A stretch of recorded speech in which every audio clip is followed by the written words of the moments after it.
Hello friends, मैं हूं Diksha. Welcome to Ojen academy. तो हम कर रहे थे chapter number 3 metals and non metals. तो जितने टॉपिक्स बच गए थे हम सेकंड पार्ट में कवर करेंगे। तो प्रॉपर्टीज़ ऑफ आयनिक कंपाउंड तक हमने कर लिया था, ठीक है। अब नेक्स्ट टॉपिक है हमारे पास अकरेंस ऑफ मेटल्स, ठीक है। नेक्स्ट टॉपिक है हमारे पास अकरेंस ऑफ मेटल्स। अब देखिए होता क्या है, जो देखिए सम प्लेसेस पे जो मिनरल्स होते हैं वो हाई परसेंटेज में मिलते हैं, ठीक है। अब उन मिनरल्स में क्या होता है, पर्टिकुलर मेटल की हाई परसेंटेज होती है और मेटल को हमें एक्सट्रैक्ट करना होता है, ठीक है। और इन मिनरल्स को क्या बोलते हैं, देखिए जिन मिनरल्स में मेटल की अमाउंट पाई जाती है उन मिनरल्स को हम बोलते हैं ओर्स। अब इन ओर्स में से हमें क्या करना होता है, मेटल को एक्सट्रैक्ट करना होता है, मेटल को निकालना होता है। तो अब हम करेंगे एक्सट्रैक्शन ऑफ मेटल्स, ठीक है। मेटल्स के एक्सट्रैक्शन करेंगे। इसके लिए आपको रिएक्टिविटी सीरीज़ जो है ज़रूर पता होनी चाहिए। तो ये रिएक्टिविटी सीरीज़ हम कल कर चुके थे। ये रिएक्टिविटी सीरीज़ जो है अच्छे से पता होनी चाहिए। देखिए सबसे ज़्यादा रिएक्टिव कौन होता है, पोटेशियम, फिर सोडियम, फिर calcium, magnesium, aluminium, zinc, iron, lead, hydrogen, copper, mercury, silver, gold. तो मोस्ट रिएक्टिव होता है पोटेशियम, ऐसे नीचे आते हुए रिएक्टिविटी डिक्रीज होती है, और गोल्ड जो होता है वो लीस्ट रिएक्टिव होता है। तो रिएक्टिविटी सीरीज पता होनी चाहिए। अब हमें क्या करना है, इन मेटल्स को एक्सट्रैक्ट करना है, ठीक है, ओर्स में। तो देखेंगे एक्सट्रैक्शन ऑफ मेटल्स। अब देखिए metals at the bottom of activity series. अब जो एक्टिविटी सीरीज में नीचे में बॉटम में जो आते हैं वो क्या होते हैं, सबसे कम रिएक्टिव होते हैं, लीस्ट रिएक्टिव होते हैं। They are often found in free state. देखो जो सबसे कम रिएक्टिव है वो किसी से रिएक्ट तो करेंगे नहीं, वो फ्री स्टेट में हमें मिलेंगे। तो जो सबसे कम रिएक्टिव होते हैं, ठीक है, वो फ्री स्टेट में मिलते हैं, क्योंकि वो किसी के साथ रिएक्ट नहीं करते, वो फ्री स्टेट में हमें मिलेंगे। अब देखो they are often found in free state, जैसे कि गोल्ड है, सिल्वर है, प्लेटिनम है, कॉपर है। लेकिन जो कॉपर और सिल्वर होते हैं वो कंबाइंड स्टेट में मिलते हैं, जैसे कि सल्फाइड और ऑक्साइड ओर्स के रूप में हमें मिलेंगे। कॉपर सिल्वर रिएक्ट कर जाते हैं ये, ठीक है। उसके बाद देखिए जो metals top of the activity series, जो एक्टिविटी सीरीज में सबसे ऊपर होंगे, टॉप पर होंगे, जैसे कि पोटेशियम है, सोडियम है, कैल्शियम है, मैग्नीशियम है, एल्यूमिनियम है, ये सबसे ज़्यादा रिएक्टिव होते हैं, ठीक है। तो ये फ्री एलिमेंट्स के स्टेट में जो है नहीं मिलते, फ्री एलिमेंट्स के स्टेट में नहीं मिलते। और जो मेटल्स मिडल में होते हैं, मिडल में जो होते हैं वो ऑक्साइड्स और सल्फाइड्स की और कार्बोनेट्स इन फॉर्म्स में पाए जाते हैं, जैसे कि जिंक है, आयरन है, लेड है, ठीक है। एक बार फिर से मैं आपको एक्टिविटी जो रिएक्टिविटी सीरीज है वो दिखा। तो देखिए जो टॉप पर होते हैं, ठीक है, जो टॉप पर होते हैं वो मोस्ट रिएक्टिव होते हैं, वो तो मिलेंगे कंबाइंड स्टेट में। जो बॉटम पे है ना, लीस्ट रिएक्टिव, जो रिएक्ट ही नहीं कर रहे किसी से, तो वो किसी से रिएक्ट नहीं करते, वो हमें क्या मिलते हैं, फ्री स्टेट में मिलते हैं, जैसे कॉपर है, मरकरी, सिल्वर, गोल्ड, ये तो मिलेंगे फ्री स्टेट में। अब लेकिन जो पोटेशियम है, सोडियम है, कैल्शियम है, ये बहुत ज़्यादा रिएक्टिव होते हैं, तो ये जो है फ्री स्टेट में नहीं मिलते। और जो मिडल में होते हैं, मिडल में जैसे जिंक है, आयरन है, लेड है, जो मिडल में होते हैं वो ऑक्साइड्स, सल्फाइड्स और कार्बोनेट्स इनकी फॉर्म में मिलते हैं। अब हमें क्या करना है, जिस फॉर्म में जो मिला है उस हिसाब से उन्हें एक्सट्रैक्ट करना है, उन्हें ओर्स में से निकालना है, ठीक है। तो ores of many metals are oxides. ज़्यादातर जो ओर्स होती हैं मेटल की वो ऑक्साइड्स की फॉर्म में मिलती हैं, क्योंकि ऑक्सीजन जो होता है सबसे ज़्यादा रिएक्टिव होता है, ऑक्सीजन रिएक्ट कर जाता है उनसे, ठीक है। अब देखिए सबसे पहले हमें क्या मिलेगा, ओर। जो मिनरल होता है, मिनरल में मेटल्स की अमाउंट है तो उसे हम क्या बोल देते हैं, ओर बोल देते हैं, ठीक है। और क्या है, इसमें इम्प्योरिटीज़ भी होती हैं, मिनरल्स भी होते हैं, ठीक है। और में क्या होता है, इम्प्योरिटीज़ भी होते हैं, मिनरल्स भी होते हैं। अब हमें क्या करना है, मिनरल्स को, मेटल्स को निकालना है, ठीक है। तो कंसंट्रेशन ऑफ ओर, ठीक है। अब हमें क्या करना है, ओर में क्या होगा, मेटल्स ऑफ हाई रिएक्टिविटी भी होंगे, मीडियम रिएक्टिविटी भी होंगे और लो रिएक्टिविटी वाले भी मेटल्स होंगे। इसमें हाई रिएक्टिविटी वाले मेटल्स भी होंगे, मीडियम के भी होंगे, लो रिएक्टिविटी के भी होंगे। तो हाई रिएक्टिविटी वाले मेटल्स को, ये तो एक टेबल के थ्रू आपको बताया हुआ है, ठीक है, एक माइंड मैप सा हो गया। फिर इसे ही हमें डिटेल में करना है। जैसे हाई रिएक्टिविटी जो मेटल्स होते हैं, हाई रिएक्टिविटी वालों को हम कैसे मेटल जो है एक्सट्रैक्ट करेंगे, हाई रिएक्टिविटी वाले मेटल्स का इलेक्ट्रोलिसिस करना होता है, ठीक है, फिर हमें प्योर मेटल मिल जाता है। जो मीडियम रिएक्टिविटी वाले मेटल्स हैं, ठीक है, वो हम कैसे निकलेंगे, और को क्या करना होता है, देखो जो और होता है, जो मीडियम रिएक्टिविटी वाले मेटल्स हैं वो किस फॉर्म में मिलते हैं, कार्बोनेट और में और सल्फाइड और में। कार्बोनेट फॉर्म में मिलते हैं, सल्फाइड फॉर्म में मिलते हैं। तो जो कार्बोनेट फॉर्म होगी उसका कैल्सिनेशन करेंगे और जो सल्फाइड फॉर्म होगी उसका रोस्टिंग करेंगे, ठीक है। ये हम डीप में पढ़ेंगे, आगे डिटेल में पढ़ेंगे कि कौन सी प्रोसेस क्या होती है। ये तो जस्ट एक माइंड मैप है भाई, किस मेटल को कैसे एक्सट्रैक्ट करना है। अब कैल्सिनेशन और रोस्टिंग, इन दोनों से हमें क्या मिल जाएगा, मेटल का ऑक्साइड मिल जाएगा। फिर मेटल के ऑक्साइड को हम मेटल में रिड्यूस करेंगे, रिडक्शन करेंगे मेटल में, फिर उसका प्यूरिफिकेशन करेंगे। फिर जो लो रिएक्टिविटी मेटल्स हैं वो कैसे मिलेंगे। अब देखिए, जो लो रिएक्टिविटी मेटल्स हैं वो सल्फाइड ओर्स के फॉर्म में हमें मिलते हैं, ओर में सल्फाइड ओर्स के फॉर्म में होते हैं। इनका रोस्टिंग करना होगा, ये प्रोसेस मैं बताऊंगी, रोस्टिंग कैल्सिनेशन डिटेल में हम लोग करेंगे। तो उनका जो है रोस्टिंग करेंगे, सल्फाइड और उसका रोस्टिंग करते हैं, फिर रोस्टिंग करने के बाद मेटल मिलता है, फिर उसका रिफाइनिंग करते हैं। ये तो जस्ट एक आपको ओवरव्यू बता दिया कि हम क्या क्या करेंगे। अब सारी चीज़ जो है ये डिटेल में करेंगे, ठीक है। अब देखिए, सबसे पहले एनरिचमेंट ऑफ ओर्स, जो ओर माइन किए जाते हैं अर्थ में से, ठीक है, उसमें क्या होता है, usually contaminated with large amount of impurities. उसमें देखिए मेटल तो है ही है, और किस फॉर्म में है, ऑक्साइड, सल्फाइड, कार्बोनेट, इन फॉर्म्स में है। और उसमें इम्प्योरिटीज़ भी होती है, ओर्स में इम्प्योरिटीज़ भी है, जैसे कि सॉइल है, सैंड है, और इसको हम बोलते हैं गोंज। इसको हम क्या बोलते हैं, गोंज। जो इम्प्योरिटीज़ प्रेजेंट होती हैं ओर्स में, उसे हम गोंज बोल देते हैं, ठीक है। तो देखिए, सबसे पहले हम एक्सट्रैक्ट करेंगे उन मेटल्स को जो जिनकी रिएक्टिविटी बहुत कम होती है, जिनकी रिएक्टिविटी बहुत कम होती है, जैसे कि, तो रिएक्टिविटी सीरीज़ में आपको बार बार दिखा रही हूँ ताकि आपको याद हो जाए कि सबसे ज़्यादा रिएक्टिव कौन से होते हैं, सबसे मिडल में कौन से होते हैं, और सबसे कम रिएक्टिव कौन से होते हैं। हाइड्रोजन के जो नीचे होते हैं वो सबसे कम रिएक्टिव हैं, ठीक है। मिडल वाले, ये वाले मिडल में है जिंक, आयरन और लेड, और ये जो है सबसे ज़्यादा रिएक्टिव होते हैं, potassium, sodium, calcium, magnesium, aluminium. तो अब हम किसको एक्सट्रैक्ट कर रहे हैं, जो लीस्ट रिएक्टिव हैं, जैसे कि कॉपर, मरकरी, सिल्वर और गोल्ड, सिल्वर और गोल्ड, ठीक है। तो देखिए, extracting metals low in the activity series. अब जिनकी रिएक्टिविटी बिल्कुल लो है, जैसे कि बताया था ना Hg है मरकरी, तो हम सबसे पहले अब देखिए मैंने क्या बताया था, जो लो रिएक्टिविटी होती है जिनकी, यहाँ देखिए ध्यान से, जिनकी रिएक्टिविटी, टेबल का एक ओवरव्यू लेना है सबको। जिनकी लो रिएक्टिविटी होती है वो सल्फाइड की फॉर्म में प्रेजेंट होते हैं, सल्फाइड ओर्स के रूप में प्रेजेंट होते हैं नेचर में। देखिए, सबसे पहले ये पता होना चाहिए कि नेचर में कौन सा जो एलिमेंट है किस फॉर्म में प्रेजेंट है और उसे हमें कैसे निकालना होगा। अब ये तो है, ये सब तो याद करना पड़ेगा। जिनकी रिएक्टिविटी लो होती है वो सल्फाइड ओर्स की फॉर्म में प्रेजेंट होते हैं, उसका रोस्टिंग हमें करना है। रोस्टिंग का मतलब होता है हीट करना है, उसको क्या करना है, हीट करना। रोस्टिंग में हीट तो करते हैं, एक लार्ज अमाउंट ऑफ हीट होती है। कैल्सिनेशन में बहुत कम हीट होती है, ना के बराबर हीट होती है कैल्सिनेशन में। रोस्टिंग में बहुत सारी हीट होती है, मैक्सिमम अमाउंट ऑफ हीट देनी है। तो सबसे पहले देखिए, जो जिनकी रिएक्टिविटी लो है, ठीक है, वो सल्फाइड ओर में प्रेजेंट है, तो HgS ले लिया, यानी कि अब ये क्या है, mercury sulphide, mercury sulphide 2HgS लेंगे, क्योंकि सल्फाइड की जो वैलेंसी होती है वो 2 होती है। 2HgS। अब हमें क्या करना है, इसको हीट प्रोवाइड करनी है। अब ये ऑक्सीजन से रिएक्ट करेगा 3O2, ठीक है। ये क्या करेगा, हम क्या कर रहे हैं, हीट प्रोवाइड कर रहे हैं ना, तो ये ऑक्सीजन से रिएक्ट करेगा 3O2, बैलेंस की हुई है रिएक्शन। तो हमारे पास क्या बन जाएगा, HgO, 2HgO बन जाएगा प्लस 2SO2, मर्क्यूरिक ऑक्साइड बन जाएगा प्लस सल्फर डाइऑक्साइड बन जाएगा, ठीक है। सबसे पहले जिनकी रिएक्टिविटी लो होती है, सल्फाइड ओर्स में प्रेजेंट होते हैं, उनको ऑक्सीजन के साथ रिएक्ट किया क्योंकि हीट प्रोवाइड की। अब ये ऑक्साइड की फॉर्म में आ गया हमारे पास प्लस 2SO2। अब ऑक्साइड की फॉर्म में आ गया, फिर से हीट करेंगे अगर हम इसे, तो मरकरी अलग हो जाएगा, ऑक्सीजन अलग हो जाएगी। अब देखिए, सल्फाइड की फॉर्म में प्रेजेंट था नेचर में और मिल गया हमें, मरकरी अलग मिल गया, ठीक है।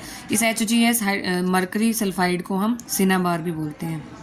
NCERT में वर्ड यूज़ करेगा सिनाबार, तो ये मरकरी सल्फाइड को बोलेगा, ठीक है। तो देखिए, सल्फाइड की फॉर्म में और प्रेजेंट था और हमने ले लिया प्योर मेटल। इसी तरीके से कॉपर भी क्या है, जिसकी रिएक्टिविटी लो है, कॉपर भी सल्फाइड की फॉर्म में प्रेजेंट है। 2Cu2 है जिसका फॉर्मूला होता है, मॉलिक्यूलर फॉर्मूला, प्लस 3O2 होगा, हीट प्रोवाइड की। इसका मतलब जो होता है, इस ट्रायंगल का मतलब हीट होता है, ठीक है। ये आपको याद रखना है। अगर ये ट्रायंगल जो है आपको दिख जाएगी तो इसका मतलब हीट होता है, हीट प्रोवाइड की जा रही है रिएक्शन में। तो क्या मिल जाएगा, 2Cu2O प्लस 2SO2। कॉपर का सल्फाइड था, रिएक्शन करी ऑक्सीजन के साथ, कॉपर सल्फाइड, कॉपर ऑक्साइड मिल गया प्लस सल्फर डाइऑक्साइड मिल गया। अब इस कॉपर ऑक्साइड को, अब ये जो कॉपर ऑक्साइड होता है ना, एक खास बात है इस रिएक्शन की, ये कॉपर ऑक्साइड फिर से कॉपर सल्फाइड के साथ रिएक्ट करता है, हीट करते हैं हम इसे, फिर जाके हमें कॉपर मिलता है और सल्फर डाइऑक्साइड मिलती है। ये रिएक्शन आपको याद करनी होगी। सबसे पहले कॉपर सल्फाइड ऑक्सीजन के साथ रिएक्ट करता है, कॉपर ऑक्साइड और सल्फर डाइऑक्साइड मिला। अब ये जो कॉपर ऑक्साइड है ये फिर से कॉपर सल्फाइड के साथ रिएक्ट करेगा, फिर जाके मिलेगा हमें pure copper 6Cu plus SO2 sulphur oxide. ठीक है, ये समझ में आ गया होगा, ये सल्फर डाइऑक्साइड है। तो ऐसे जो है जिनकी रिएक्टिविटी लो होगी हमें क्या करना है, जस्ट वो सबसे पहले तो सल्फाइड ओर्स में प्रेजेंट होंगे, ऑक्सीजन के साथ रिएक्शन करानी है, हीट प्रोवाइड करनी है, ऑक्साइड की फॉर्म में मिलेंगे, फिर उसके बाद फिर से हीट देनी है और प्योर मेटल मिल जाएगा। और कॉपर की फॉर्म में तो जो है फिर से वो कॉपर सल्फाइड के साथ रिएक्ट करके कॉपर और सल्फर डाइऑक्साइड देगा। ठीक है, तो ये एनसीईआरटी में भी ओवरव्यू है कि जो मेटल्स रिएक्टिविटी जिनकी लो होती है उन्हें कैसे एक्सट्रैक्ट करना है। सबसे पहले ये सिनाबार है, मरकरी सल्फाइड को ऑक्सीजन के साथ रिएक्ट कराना है, यहाँ ऑक्साइड की फॉर्म में मिला, उसके बाद प्योर मेटल मिल जाएगा। सिमिलरली कॉपर के लिए उसके बाद देखिए अब मेटल्स को एक्सट्रैक्ट करना है जो मिडल में है रिएक्टिविटी सीरीज़ के। मैं फिर से रिएक्टिविटी सीरीज़ दिखाऊंगी। बार बार रिएक्टिविटी सीरीज़ दिखाने का पर्पस यही है कि आपको रिएक्टिविटी सीरीज़ जो है अच्छे से याद हो जाए। आपको याद करनी है potassium, sodium, calcium, magnesium, aluminium, zinc, iron, lead, hydrogen, copper, mercury, silver, gold. अब हम जो है मिडल वालों को ले रहे हैं, जिंक, आयरन, लेड। अब हमें क्या है, इनको एक्सट्रैक्ट करना है। पहले हमने इनको एक्सट्रैक्ट किया है कॉपर, मरकरी, सिल्वर, गोल्ड। ठीक है, अब हम करेंगे जिंक, आयरन, लेड के लिए जो मीडियम में आते हैं रिएक्टिविटी जिनकी मीडियम है। तो देखिए जो मिडल में है एक्टिविटी सीरीज़ के मिडल में, अब उनको कैसे एक्सट्रैक्ट करें। देखिए जैसे आयरन है, जिंक, लेड, कॉपर को जो है देखिए ले लेते हैं मॉडरेटली रिएक्टिव में, उसको लीस्ट में भी रख लेते हैं, मॉडरेटली में भी रखा जाता है। ठीक है, तो इसमें कुछ गलत नहीं होगा। अब देखिए अब इनको एक्सट्रैक्ट कैसे करना है जो मॉडरेटली रिएक्टिव हैं। अब ये जो है ये प्रेजेंट होते हैं सल्फाइड्स की फॉर्म में भी और कार्बोनेट्स की फॉर्म में। कुछ एलिमेंट्स सल्फाइड्स की फॉर्म में प्रेजेंट होते हैं, कुछ कार्बोनेट्स की फॉर्म में प्रेजेंट होते हैं। ठीक है, अब it is easier to obtain a metal from its oxide as compare to.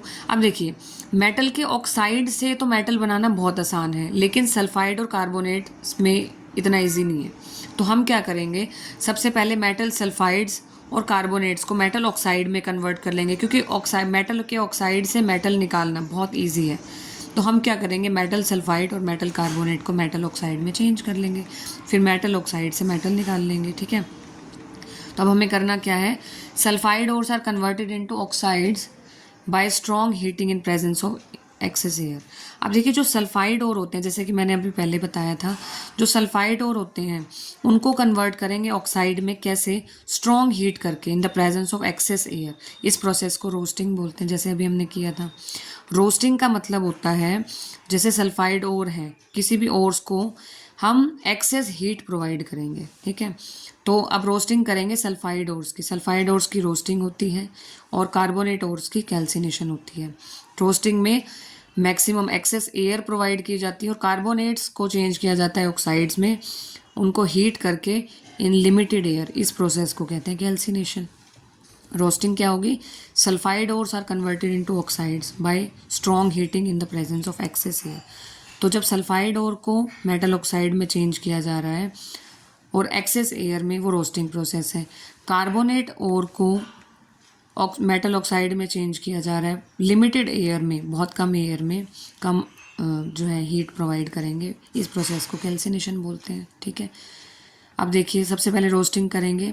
Zinc sulphide लिया, सल्फाइड और लिया, 2ZnS plus 3O2 heat provide की, ये बन जाएगा 2ZnO प्लस 2SO2। ठीक है, 2SO2। उसके बाद कैल्सिनेशन, जेड कार्बोनेट ओर्स का कैल्सिनेशन होता है, सल्फाइड ओर्स का रोस्टिंग होता है। मैक्सिमम हीट, यहाँ कम हीट। तो ZnCO3 को हीट प्रोवाइड करेंगे, जिंक ऑक्साइड प्लस CO2 बन जाएगा। ठीक है, अब मेटल ऑक्साइड आते हैं तो फिर हमारे पास क्या काम होता है, रिडक्शन करना है जस्ट। ठीक है, तो metal oxides are then reduced. अब मेटल ऑक्साइड को रिड्यूस कर देंगे to corresponding metals by using reducing agent use करके, जैसे कि कार्बन। अब मेटल ऑक्साइड को हमने कार्बन से रिएक्ट करा दिया, कार्बन जो है ऑक्सीजन को ले जाएगा और मेटल जो है वो अलग हो जाएगा। ठीक है, अब बात आती है हाईली रिएक्टिव मेटल्स की। लीस्ट रिएक्टिव मेटल को हम एक्सट्रैक्ट कर चुके हैं, मॉडरेटली को हम एक्सट्रैक्ट कर चुके हैं, जैसे हमने Zn का, जिंक का एग्जांपल अभी लिया था। अब हाई रिएक्टिव मेटल्स की बात करेंगे। ठीक है, जैसे सोडियम, कैल्शियम, एल्यूमिनियम। देखो पहले तो एक मेन इसका ये टॉपिक है, एक्सट्रैक्ट तो हम बाद में करेंगे। एक बहुत इंपॉर्टेंट टॉपिक है इसमें थर्माइट रिएक्शन वाला। पहले तो आपको ये देखना है कि जो हाईली रिएक्टिव मेटल्स होते हैं, सोडियम, कैल्शियम, एल्यूमिनियम, ये इनको यूज़ करते हैं रिड्यूसिंग एजेंट की तरह, ये रिड्यूस कर देते हैं। ये मैंने आपको फर्स्ट चैप्टर में भी बताया था, ऑक्सीडाइजिंग एजेंट क्या होते हैं, रिड्यूसिंग एजेंट क्या होता है, ऑक्सीडेशन रिडक्शन हम ये कर चुके हैं। देखिए फर्स्ट चैप्टर का है ये, एक बार मैं जस्ट आपको रिवाइज करने के लिए बता रही हूँ, ऐसे समझ नहीं आएगा। देखो कार्बन जो है ऑक्सीडाइज हो गया CO में, मान लो ये रिएक्शन थी हमारे पास, ये रिएक्शन थी। देखो इस रिएक्शन में क्या हो रहा है, कॉपर ऑक्साइड की रिएक्शन कराई हाइड्रोजन के साथ, हीट किया, बन गया कॉपर प्लस H2O। अब यहाँ कॉपर ऑक्साइड कॉपर में कन्वर्ट हो गया, H2 जो है H2O में। अब यहाँ पे H2 में ऑक्सीजन ऐड हुई है तो ऑक्सीडेशन। जब भी ऑक्सीजन ऐड हो या हाइड्रोजन कम हो तो ऑक्सीडेशन होता है। जब भी ऑक्सीजन लूज़ हो या हाइड्रोजन ऐड हो तो क्या होता है, रिडक्शन होता है। तो क्या होता है, रिडक्शन। सेम चीज़ इसमें बताई हुई है। देखो कार्बन जो है ऑक्सीडाइज हो गया CO में और ZNO रिड्यूस हो गया ZN में, ठीक है। HCl is oxidise to this. और ये अब if a substance gains oxygen, main ये है कि अगर कोई भी सब्सटेंस गेन करता है ऑक्सीजन या लूज़ करता है हाइड्रोजन तो इसका मतलब वो सब्सटेंस ऑक्सीडाइज्ड हो गया। ऑक्सीडाइज का मतलब ऑक्सीजन गेन करना, हाइड्रोजन लूज करना। रिडक्शन का मतलब होता है substance, if a substance loses oxygen, oxygen lose करना और हाइड्रोजन गेन करना, तो इसको बोलते हैं कि वो सब्सटेंस रिड्यूस हो गया, ठीक है। अब चलते हैं अपने टॉपिक पे।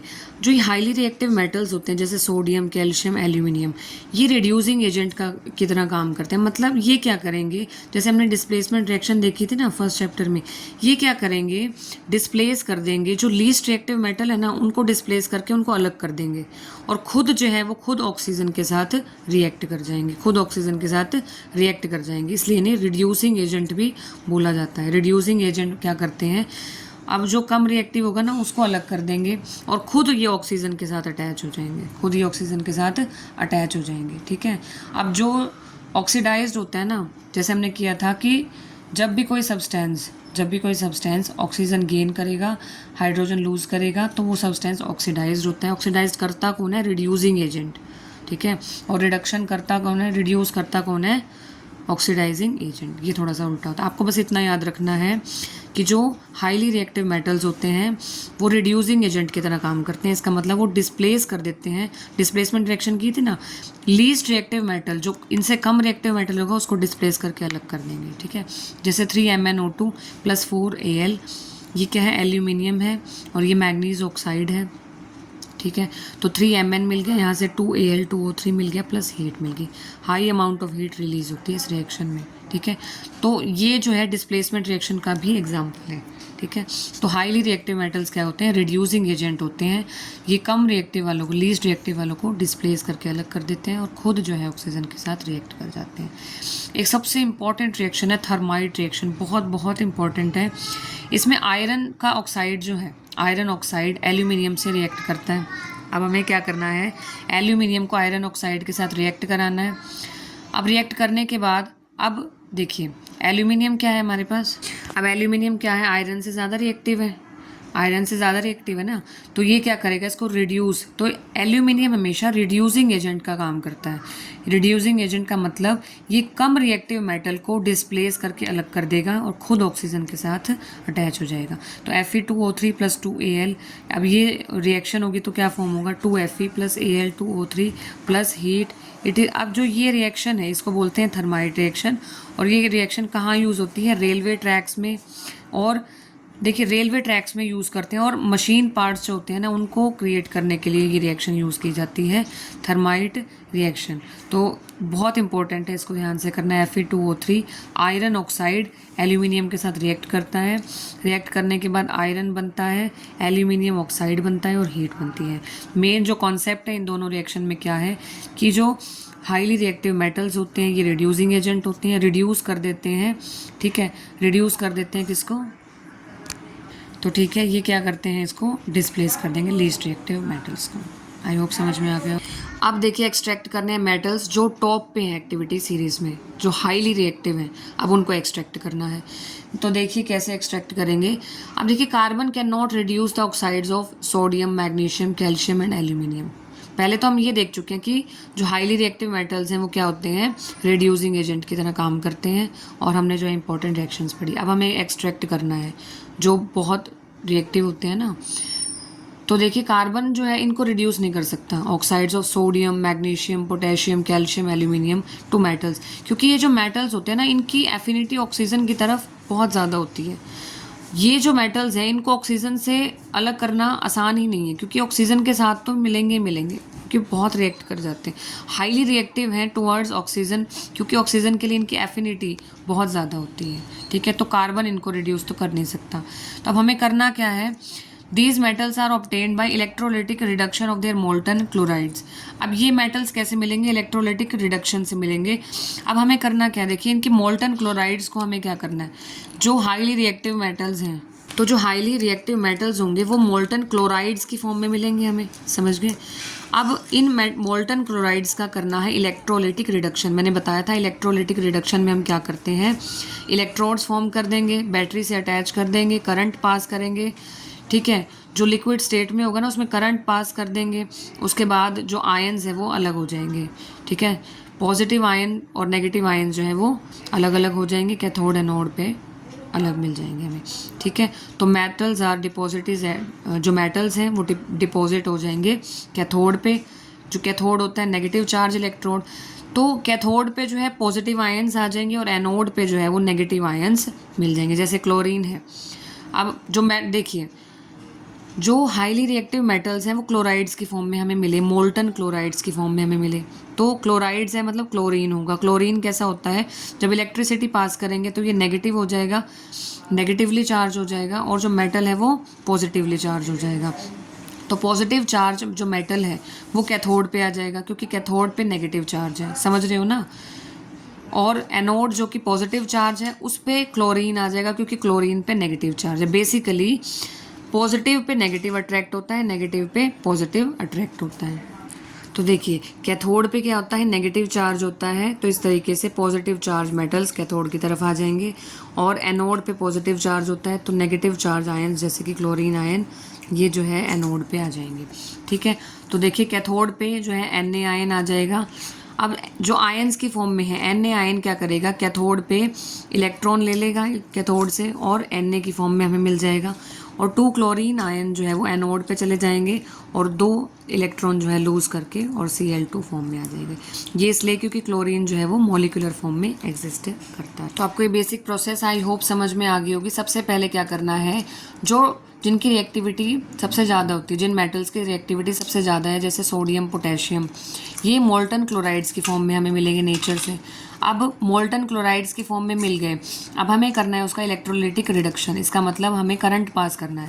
ठीक है, तो कैसे करेंगे, ये सॉल्यूशन की फॉर्म में लेंगे कंटेनर में, 2 इलेक्ट्रोड्स हम फॉर्म करेंगे कैथोड और एनोड, उनको बैटरी से कनेक्ट करेंगे, करंट पास करेंगे। करंट पास करने के बाद होगा क्या, जो मेटल्स हैं वो डिपॉजिट हो जाएंगे कैथोड पे, मेटल्स कैथोड की तरफ आ जाएंगे और आयन्स एनोड की तरफ आ जाएंगे।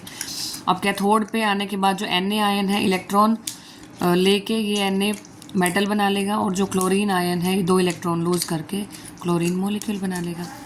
अब मेटल्स मिल गए हमें, उसके बाद करना है रिफाइनिंग, मेटल्स की रिफाइनिंग करनी है। जैसे सोडियम मेटल मिल गया हमें, अब रिफाइनिंग करनी है इसकी। ठीक है, अब मेटल्स में तो बहुत सारी इम्प्योरिटीज़ भी होंगी जिनको हमें रिमूव करना होगा ताकि हमें प्योर मेटल मिल सके। ये प्योर नहीं है तो हम करेंगे रिफाइनिंग। तो ये होती है इलेक्ट्रोलिटिक रिफाइनिंग। अब करेंगे इलेक्ट्रोलिटिक रिफाइनिंग। ठीक है, इलेक्ट्रोलिटिक रिफाइनिंग कैसे होगी पहले मैं आपको दिखाती हूँ एक्टिविटी। तो ये है रिफाइनिंग ऑफ मेटल्स की एक्टिविटी। देखिए इस एक्सपेरिमेंट में क्या करना है, देखिए इलेक्ट्रोलिटिक रिफाइनिंग ऑफ कॉपर की रिफाइनिंग हम कर रहे हैं। ठीक है, देखिए ये जो है सर्टेन कॉपर के लिए हम यूज़ करते हैं। The electrolyte is a solution. सबसे पहले इलेक्ट्रोलाइट लेंगे, वो सॉल्यूशन होगा एसिडिफाइड कॉपर सल्फेट का। यहाँ हमने कॉपर सल्फेट सॉल्यूशन लिया। जो अब क्या करेंगे, इलेक्ट्रोड्स फॉर्म करने हैं। जो एनोड है, देखिए हम क्या करेंगे, ये जो एनोड होगा, एनोड को लेंगे हम इम्प्योर कॉपर, बिल्कुल इम्प्योर कॉपर जिसे हमें रिफाइन करना है। और जो कैथोड होगा ना, ये कैथोड, ये प्योर कॉपर होगा। हमारे पास प्योर कॉपर तो होगा ना नेचर में, तो हम प्योर कॉपर को लेंगे कैथोड की जगह। फिर क्या करेंगे, देखिए इसको हमने यहाँ बैटरी से कनेक्ट कर दिया, सेल बैटरी से कनेक्ट कर दिया, ठीक है। जो कैथोड है उसको नेगेटिव टर्मिनल से कनेक्ट करते हैं, एनोड को हमने पॉजिटिव टर्मिनल से कनेक्ट किया, ठीक है। उसके बाद हमने क्या किया, इसको कैथोड फॉर्म कर दिया, इसको एनोड। कैथोड की जगह हमने प्योर कॉपर मेटल लगाया हुआ है और एनोड की जगह हमने वो लगाया हुआ है जिसको हमें रिफाइन करना है, जिस मेटल को हमें रिफाइन करना है वो यहाँ पे लगा दिया। और यहाँ हमने ले लिया कॉपर सल्फेट सॉल्यूशन, ठीक है। अब होगा क्या, जैसे ही हमने इलेक्ट्रिसिटी पास की, ठीक है, कॉपर सल्फेट सॉल्यूशन में इलेक्ट्रिसिटी हमने पास की। अब देखिए ये तो हमारे पास प्योर कॉपर है, ये क्या है, इम्प्योर कॉपर। इलेक्ट्रिसिटी पास करने के बाद ये जो इम्प्योर कॉपर में से, अब देखिए जब हम इलेक्ट्रिसिटी पास करेंगे तो एनोड से जो मेटल होगा वो क्या जाएगा, वो सॉल्यूशन में जाता जाएगा। एनोड से जितना भी कॉपर मेटल है वो सॉल्यूशन में जाएगा और सॉल्यूशन से इक्विवेलेंट अमाउंट, जितना कॉपर यहाँ से यहाँ सॉल्यूशन में गया उतना अमाउंट ऑफ कॉपर जो है वो यहाँ पे कैथोड, जो कि हमने कॉपर मेटल का ही कैथोड बनाया हुआ है, वहाँ पे चिपकता जाएगा। कॉपर सबसे पहले एनोड से, तो कॉपर जो है वो एनोड से यहाँ से जितना अमाउंट ऑफ कॉपर सॉल्यूशन में जाएगा उतना equivalent amount of copper cathode पे चिपकता जाएगा, ठीक है। तो इस तरीके से सारा का सारा कॉपर जो है वो कैथोड पे मिल जाएगा। जितने भी इसमें हमने क्या लिया था, यहाँ पे जो मेटल रिफाइन नहीं था और की फॉर्म में था वो लिया था एनोड में। जितने भी इम्प्योरिटीज़ हैं वो यहाँ मिल जाएंगी, एनोड मड, ठीक है, इम्प्योरिटीज़ यहाँ मिल जाएंगी और जो सारा का सारा कॉपर था वो कैथोड पे मिल जाएगा। तो ये है इलेक्ट्रोलाइटिक रिफाइनिंग ऑफ मेटल्स, ठीक है। आप करेंगे इलेक्ट्रोलाइटिक रिफाइनिंग, देखिए ये बस नोट्स में एक बार बता देती हूँ, जो समझा दिया ना मैंने वही लिखा हुआ है नोट्स में। अब देखिए जो मेटल्स होते हैं जैसे कॉपर, जिंक, टिन, निकल, सिल्वर, गोल्ड, इनको इलेक्ट्रोलाइटिकली हमें रिफाइन करना होता है। जो मेटल, देखिए मेटल तो हमें मिल गए, अब उनको रिफाइन भी तो करना होगा ना, इम्प्योरिटीज़ होंगी, तो इम्प्योरिटीज़ को हमें रिफाइन करना है। तो कैसे करते हैं, इलेक्ट्रोलाइटिक रिफाइनिंग से। अब जो इम्प्योर मेटल होगा उसको एनोड बना देंगे। तो देखिए अब इम्प्योर मेटल जो है उसको एनोड बना दिया जैसे मैंने बताया था आपको, और thin strip of pure metal को हमने कैथोड बना दिया। एनोड के जो एनोड था ना वहाँ इम्प्योर मेटल यूज़ करेंगे, कैथोड के लिए हम प्योर मेटल, जैसे हमने कॉपर यूज़ किया था। फिर मेटल का जो सॉल्ट है, जैसे हमने वहाँ CuSO4 यूज़ किया था ना एज एन इलेक्ट्रोलाइट, कंटेनर में लिया था जो, फिर करंट पास करेंगे थ्रू द इलेक्ट्रोलाइट और जो प्योर मेटल है एनोड से निकलेगा वो डिज़ोल्व हो जाएगा इलेक्ट्रोलाइट में। फिर इक्विवेलेंट अमाउंट जो होगा प्योर मेटल का इलेक्ट्रोलाइट से कहाँ जाके चिपक जाएगा, कैथोड पे जाके चिपक जाएगा, ठीक है, कैथोड पे डिपॉजिट हो जाएगा और जितनी भी इम्प्योरिटीज़ हैं वो सॉल्यूशन में चली जाएंगी, ठीक है। वेयर एज इनसॉल्युबल इम्प्योरिटीज़ हैं वो बॉटम पे सेटल डाउन हो जाएंगी, जैसे मैंने दिखाया था ना एनोड के, and known as anode mud. ये देखिए ये जो इम्प्योरिटीज़ हैं जो इनसॉल्युबल हैं वो नीचे कलेक्ट हो जाएंगी, जो सॉल्युबल हैं वो तो इसमें घुल जाएंगी। तो कैथोड पे हमें जो प्योर मेटल है वो लगाना है, एनोड पे इम्प्योर मेटल लगाना है। यहाँ पे हमने मेटल का सोल्ट यूज़ करना है, यहाँ हम कॉपर ले रहे हैं, हर जगह कॉपर सल्फेट सॉल्यूशन लिया, इधर हमने प्योर कॉपर का कैथोड बनाया, इम्प्योर कॉपर का जो है यहाँ एनोड बनाया। फिर इलेक्ट्रिसिटी पास करेंगे इलेक्ट्रोलाइट में, इसको इलेक्ट्रोलाइट बोलते हैं कॉपर सल्फेट को, ठीक है, मेटल का जो सॉल्ट होता है। अब इलेक्ट्रिसिटी पास करने के बाद एनोड से जितना भी कॉपर की अमाउंट है वो लिक्विड में चली जाएगी, ठीक है, सॉल्ट में चली जाएगी। फिर लिक्विड से जितना अमाउंट ऑफ कॉपर है वो कैथोड पे जाके डिपॉजिट हो जाएगा और सारा का सारा मेटल जो है वो कैथोड पे मिल जाएगा और जो इनसॉल्युबल इम्प्योरिटीज़ है वो हमें यहाँ मिल जाएंगे। आई होप समझ में आ गया होगा रिफाइनिंग। अब देखिए कोरोजन, कोरोजन में क्या होता है, देखिए जो सिल्वर आर्टिकल्स होते हैं वो क्या हो जाते हैं, ब्लैक पड़ जाते हैं कुछ टाइम के बाद। कोरोजन लास्ट टॉपिक है इस चैप्टर का। जो सिल्वर आर्टिकल्स होते हैं वो ब्लैक हो जाते हैं कुछ टाइम के बाद जब एयर के एक्सपोजर में वो रहते हैं, क्योंकि ये रिएक्ट कर जाते हैं सल्फ़र के साथ, जो एयर में सल्फ़र प्रेजेंट है उससे ये इनकी कोटिंग बना लेते हैं सिल्वर सल्फाइड की। तो इसको हम बोलते हैं कोरोजन, ठीक है। सिल्वर आर्टिकल्स ब्लैक पड़ जाते हैं एयर के साथ रिएक्ट करने के बाद, क्योंकि सिल्वर सल्फाइड की कोटिंग फॉर्म कर लेते हैं। कॉपर रिएक्ट करता है मॉइस्ट कार्बन डाइऑक्साइड के साथ, जो एयर में कार्बन डाइऑक्साइड है ना उसके साथ रिएक्ट कर जाता है and slowly losses it's shiny brown surface को जो है लॉस कर लेता है और एक ग्रीन कोटिंग आ जाती है कॉपर पे।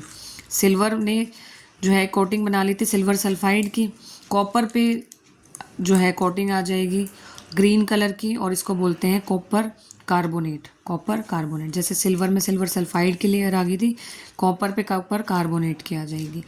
और आयरन के लिए तो हम रस्टिंग ऑफ आयरन कहते ही है ना। आयरन जब एक्सपोज होता है मॉइस्ट एयर से बहुत टाइम तक फिर वो एक्वायर कर लेता है ब्राउन फ्लेकी सब्सटेंस।